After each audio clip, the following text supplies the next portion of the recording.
guys, welcome back, and welcome back to the All Indiana Kitchen, where I am making for you one of our favorite homemade granola bar recipes. They're soft, they're chewy, and they're all based around peanut butter and chocolate. So if you like that perfect combo, I call it a perfect marriage, I think you're gonna love these. Okay, so I've got out the food processor for this one. So you could use this, you could probably get away with a Vitamix too. And it starts out with a cup of dates. Now, a few reasons why I use dates. First of all, they're naturally sweet. It's a Mediterranean food, right? They're just dried, and they're super sweet. This is dessert for those people in the Mediterranean area. So you can buy medjool dates at the store. I'm sure they probably still have those. And what you're going to do is just make sure that you remove the pit out of each one. Some of them come without the pits. Mine happen to have them in there. So just make sure you pull those out. Pretty easy to do. You want about a cup of those, and we're going to use them for their stickiness, their chewiness, and their sweetness. That way we don't need to add any sugar, because I don't know about you, but my kids are going crazy enough they don't need any more.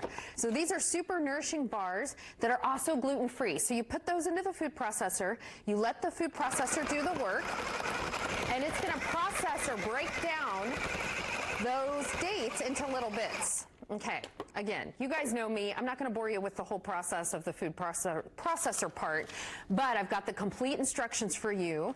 And so you're going to blend those in the food processor until they're in little bits. And then we want an egg right on in there as our binder, and then a full half cup. Usually I use natural peanut butter. You guys use whatever you have on hand. Whatever you could find at the store, go ahead and use a half cup of that stuff. Put it right in there, and we are going to blend again. And then we're going to add, while we're doing it, a half cup of any kind of milk that you have on hand. I happen to always use coconut milk. I have a little guy who's lactose intolerant, so that's what we go with in my house, but you do you. So then we'll blend that up. So essentially we're going to be making a really easy granola bar batter. Look at this. It's gooey. It's sticky. This stuff would be luscious on warm oatmeal right now. All right, and then some of my favorite oats, okay? These are quick 1-minute oats. They're just as good as the regular. Nutrition facts are the same. They're high in fiber. They are going to give your kids and your family something hearty to nourish them during this time. A little bit of salt. Remember, salt's our flavor magnifier. It just brings out the flavor of everything. I think I got a little bit too much, so I'm just going to toss it over my shoulder, right, for good luck. Okay, so then we blend that again, and then I've got what I consider the most important ingredient, and the only little bit of added sugar, dark chocolate chips. Go as dark as you want if you want to do unsweetened. If you're following some kind of a healthy lifestyle plan, I usually go with 70% cacao, maybe from Ghirardelli. I find that they've got a really good flavor, and my kids love them, so that's a win. So you're going to blend that just for a second, because you don't want to break those chocolate chips up too much.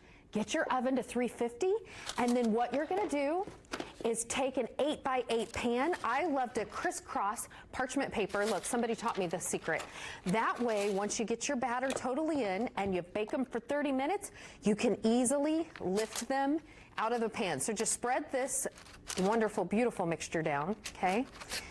And this is what they look like. So you can see how they finish. Mike, I am so sad you can't try these. It really breaks my heart, but I guess that means more for me. So this is what they look like when you're done with them. They're delicious, chewy, fluffy, amazing bars of peanut butter and chocolate and oats. And they're homemade. They freeze great. I think your whole family's going to love them. I'm going to try one since you can't, Mike. Yeah, I bet you are. You know, you're not that far away. You can put it on a paper towel and bring it over here. And I could do that. Drop You're it right. at an appropriate distance from me, and I'll pick it up. I'll throw it to you. Right.